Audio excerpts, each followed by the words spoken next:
राहुल गांधी जी ने साफ तौर से कहा है, और मैं उन शब्दों को दोबारा से प्रयोग करूंगी। सवाल उनसे कमजोर होते हुए लोकतंत्र पे पूछा गया और उन्होंने पुरजोर तरीके से कहा, this is our problem, this is an internal problem, this is an Indian problem and solution for this has to come from inside not outside. इसका हिंदी रूपांतर बड़ा आसान है, लेकिन लगता है कि भाषा में हाथ तंग है अंग्रेजी और हिंदी में, और भाजपाई कर नहीं पाए। इसका सीधा मतलब यह है कि यह हमारी समस्या है, कमजोर होता लोकतंत्र, यह हमारी अंदरूनी समस्या है, यह भारत की समस्या है, और इसका निवारण, इसका समाधान भी भारत ही करेगा, हम ही इसका समाधान खोजेंगे। वो आगे कहते हैं, और यह गैर तलब बात है, यह इंपॉर्टेंट बात है, और जिन लोगों का भी लोकतंत्र में जरा सा भी यकीन है, और जो लोग भारत को यह कहते नहीं थकते कि हम जननी हैं लोकतंत्र की और हम वाकई में हैं, उनको यह सुनना पड़ेगा। उन्होंने कहा कि भारत की लोकतांत्रिक व्यवस्था में 140 करोड़ लोग रहते हैं, 1.4 बिलियन पीपल, 140 करोड़ लोग भारत की लोकतांत्रिक व्यवस्था में रहते हैं, और इसीलिए भारत का लोकतंत्र और भारत के लोकतंत्र का भविष्य पूरी दुनिया के लोकतांत्रिक भविष्य को प्रभावित करता है। उन्होंने तो यह कहा है कि भारत का लोकतंत्र विश्व के लोकतंत्र की धुरी है और इसका स्वागत करना चाहिए। उन्होंने भारत के लोकतंत्र को पब्लिक गुड बताया है, मतलब यह सौगात है विश्व के लोकतंत्र के लिए, इसका तो स्वागत करना चाहिए, खड़े होकर प्रधानमंत्री जी को भी ताली बजानी चाहिए। लेकिन बजाय उसके आज मैंने आउट ऑफ वर्क, भाजपा के काफी लोग लगे हुए हैं।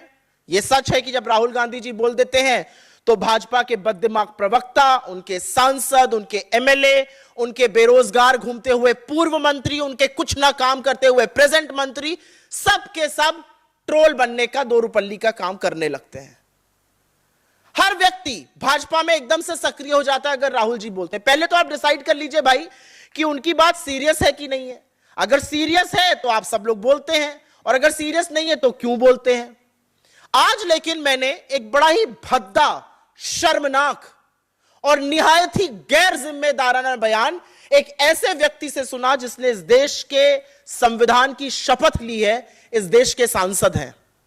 मैं समझ सकती हूं उनका दर्द, मैं समझ सकती हूं उनका विस्मय, मैं समझ सकती हूं उनका विरोधाभास, उनका कॉन्फ्लिक्ट, उनकी ललक न्यूज में बने रहने के लिए।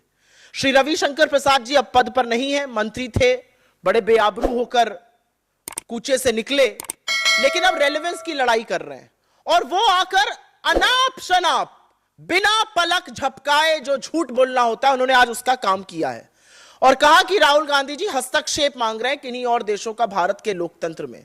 राहुल गांधी जी 4 बार के चुने हुए सांसद हैं, इस देश के विपक्ष के सबसे प्रमुख नेता हैं, सत्तारूढ़ दल में रहते हुए सबसे बुलंदी से जनता की आवाज उठाई और अभी भारत जोड़ो यात्रा करके इस देश के लिए एक नई आशा और एक नई उम्मीद की किरण बने हैं। और आप हमसे कहते हैं कि वो ऐसा कर रहे हैं, वो तो ये कह रहे हैं कि भारत का लोकतंत्र और यहां का लोकतंत्र का ढांचा विश्व के लोकतंत्र का भविष्य डिसाइड करेगा। लेकिन ऐसा पहली बार नहीं हुआ है कि राहुल गांधी जी को लेकर तमामों मनगढ़ंत कहानियां, तमामों झूठ बोले गए हों। ये वो लोग करते हैं जो अपने अस्तित्व की लड़ाई भारतीय जनता पार्टी में लड़ रहे हैं, जिनका वजूद ही, जिनका काम ही, जिनकी दुकान ही राहुल गांधी जी के खिलाफ बोलकर चलती है। और यह लिस्ट है, और मैं लिस्ट भी अब धीरे धीरे जारी करना शुरू करूंगी, कौन बोलता है और कौन नहीं बोलता है, जैसे कि दुनिया को पता तो चले कि कौन क्या काम कर रहा है, किसकी क्या प्राथमिकताएं हैं। तो ये वो लोग हैं जिनका अस्तित्व, अगर वो राहुल जी के खिलाफ ना बोले तो अस्तित्व भी 2 पैसे का नहीं है, 2 कौड़ी का नहीं है। अब बात कर लेते हैं कि इनको दिक्कत क्या है। पहले इन्होंने क्या घेरना शुरू किया, पेगासस पर, फॉरेन सॉइल पर, तो मोदी जी का चिपका दिया गया कि देखिए भाई वो तो फॉरेन सॉइल पे जाके कह रहे हैं क्या पाप किया था हिंदुस्तान में पैदा हुए, बेचारे चुप हो गए। पेगासस पर तो आईना दिखाया गया कि सुप्रीम कोर्ट की समिति ने तो ये बोला था कि सरकार ने सहयोग ही नहीं किया, तो चुप हो गए। फिर चीन को लेके उड़े, चीन की तारीफ, चीन की तारीफ। राहुल गांधी जी ने तो कहा कि चीन एक कोअर्सिव फोर्स है, वो बलपूर्वक काम कराने की कोशिश करता है अपने यहां, और यह सर्वथा गलत है। हमारा इथोस, हमारा डीएनए लोकतांत्रिक है और चीन का नहीं है। और उन्होंने यह भी कहा कि चीन को हमसे सबसे ज्यादा दिक्कत होगी और है अगर हम प्रोडक्शन की बात करते हैं, और उन्होंने यह कहा कि जब हम प्रोडक्शन की बात करते हैं तो चीन घबराता है, because we are the biggest game in town on production. इस बात का जवाब तो मोदी जी पहले ये एक्सप्लेन करके दे कि $100 बिलियन का व्यापार घाटा क्यों करके बैठे हुए हैं, नतमस्तक क्यों हो जाते हैं, जी हजूरी क्यों करते हैं, 20 जाबाजों की शहादत का बदला कैसे लेंगे।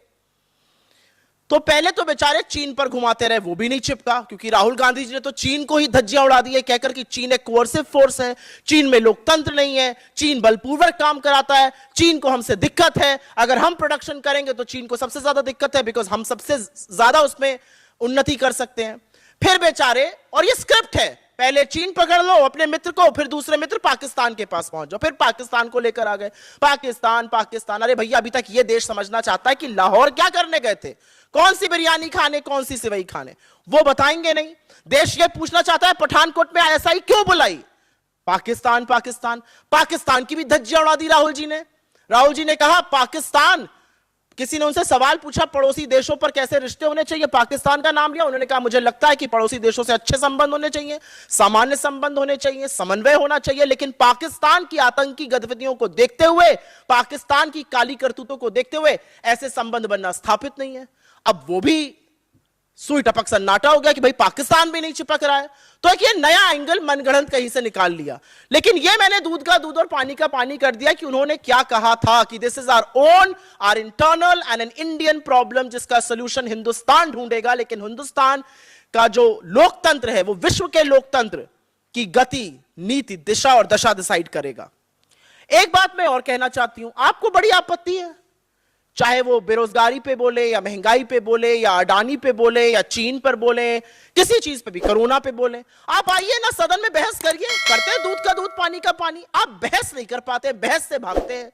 जब अडानी पर बोलना था तो 2 घंटे 40 मिनट साहब कांपते हाथों से पानी पीते रहे। जब महंगाई पर चर्चा चल रही थी तो मैं लहसुन प्याज नहीं खाती। जब बेरोजगारी पर था तो कहने लगे पकौड़ा तल लो। जब चीन पर चर्चा करने की आई तो कह दिया भैया कोई गुस्सा ही नहीं हुआ है, 20 जवानों की शहादत ऐसे ही हो गई, पेट्रोलिंग पॉइंट ऐसे ही चले गए, व्यापार घाटा ऐसे ही बढ़ गया। यह असलियत है मोदी सरकार की। आइए सदन में जो राहुल जी ने कहा हर चीज पे बहस कर लीजिए, लेकिन इसमें एक जो पुट है ना वो थोड़ा सा जलन का भी है, और मैं बताती हूं क्यों, समझाने की कोशिश करती हूं। भाई साहब तो 2002 के बाद ना अमेरिका जा पा रहे थे ना यूके जा पा रहे थे, ब्रिटेन ने उनके ऊपर 10 साल का प्रतिबंध लगा दिया था, ब्रिटेन उड़कर जा नहीं पा रहे थे, अमेरिका भी आने की परमिशन नहीं दे रहा था। और यहां पर विपक्ष के एक नेता को दुनिया की सबसे पुरानी यूनिवर्सिटी 1206 में स्थापित कैम्ब्रिज, जो कि विश्व विख्यात इंस्टीट्यूशन है, वो लेक्चर के लिए बुला रही है। यहां पर तो ब्रिटेन के सांसद राहुल जी को सदन में बोलने के लिए बुला रहे हैं। तो थोड़ा सा एक जेलसी का, एक कॉम्प्लेक्स का भी पुट है, वो मैं समझ सकती हूं। लेकिन भारतीय जनता पार्टी को, इस देश के चुने हुए प्रधानमंत्री को, चुने हुए सांसदों को, मंत्रियों को यह डिसाइड करना है कि संविधान की पद की शपथ लेकर क्या आप लगातार झूठ बोलने का, लगातार ट्रोल बनने का काम कीजिएगा। करिए आप ये काम, हम नहीं घबराते आपसे, क्योंकि यह सच है कि जब राहुल गांधी जी एक शब्द बोलते हैं तो आपके पैरों के तले से जमीन खिसक जाती है। यह सच है कि जब राहुल गांधी जी चीन पर या पाकिस्तान पर बोलते हैं तो आपको समझ में नहीं आता आप घेरे किस पर। यह सच है कि जब वो बेरोजगारी और महंगाई पर बोलते हैं तो आप इधर उधर ध्यान भटकाने की कोशिश करते हैं। और यह सच है जब वो इस देश के लोकतंत्र पे बोलते हैं और ये कहते हैं कि अमेरिका और चीन के बीच में भारत एक अहम भूमिका निभा सकता है, भारत का भूमिका अहम होगी लोकतंत्र को स्थापित करने में, तो आपको समझ में नहीं आता और आप डिस्ट्रैक्शन का काम करते हैं। मेरा अपना मानना है, राहुल गांधी जी ने जो कहा है भारत के लोकतंत्र के बारे में, यह हमारी इंटरनल प्रॉब्लम, हम इसका सलूशन लाएंगे। लेकिन 140 करोड़ की इस लोकतांत्रिक व्यवस्था का लोकतंत्र कैसा है और कितना मजबूत है, इसका प्रभाव पूरे देश पर पड़ेगा। इसमें मुझे किंच मात्र भी कोई गलत चीज नजर नहीं आती, कोई आपत्ति नहीं होती है। तो सबसे पहले मुझे ऐसा लगता है सांसद होने के नाते रविशंकर प्रसाद जी अपने बोले हुए माया जाल, अपने बोले हुए झूठ पर माफी मांगे और यह सरकार अपनी पोजीशन क्लियर करे कि इनकी क्या पोजीशन है, चीन पर क्या पोजीशन है, पाकिस्तान पर क्या पोजीशन है, इनकी क्या पोजीशन है महंगाई पर, बेरोजगारी पर, और ये क्या करना बंद करेंगे कि इस देश का लोकतंत्र सुरक्षित, स्वस्थ और मजबूत रहे।